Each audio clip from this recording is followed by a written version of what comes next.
try to be in our communities as much as possible, but this back half of the year, August through November, is really our hero season. Over the last 5 years, we've donated $100 million into our communities. It's a 5-year pact. And this year, we're shooting for 10 million square feet of impact in our communities. And so this is part of that. It really brought it home for us when y'all told us it cost $138,000 to build a home for a resident. And so we just want to do whatever we can to help you guys do that. And I want to acknowledge all the women. When I mean they did so much with me in this house. Even when I was not here, they were here building this house like it is theirs.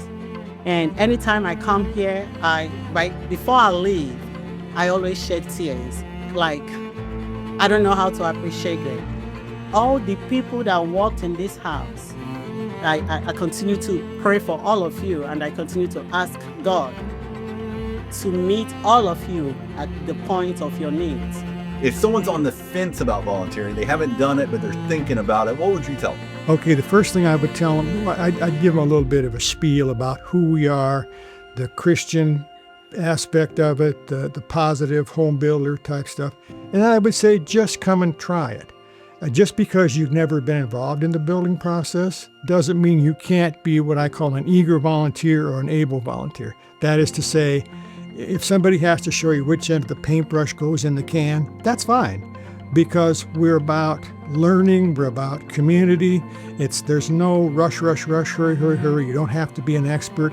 You simply have to be his hands and feet on earth. That's all. And it doesn't matter, and I've told this to many volunteers in the past, all the work we do is equally important in his eyes. So whether you're on a roof putting shingles down, or windows, or whatever you're doing, or something complicated with plumbing or electrical work, or if you're literally sweeping the floor, the work is all equal because we're striving for a specific goal in the end, that key in somebody's hand.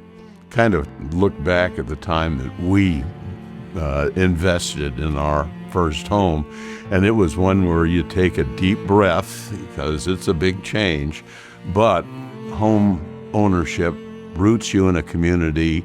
It kind of sets you up for family, for generations. And so it was very important to us to help out in this beginning part of a family's life.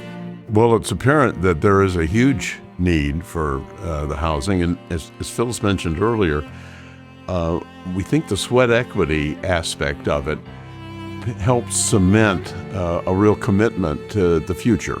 And so the whole approach to affordable housing, I think, is incredible. And obviously, we still have a need, and maybe even greater than when it started in '87 as far as the lack of affordable housing.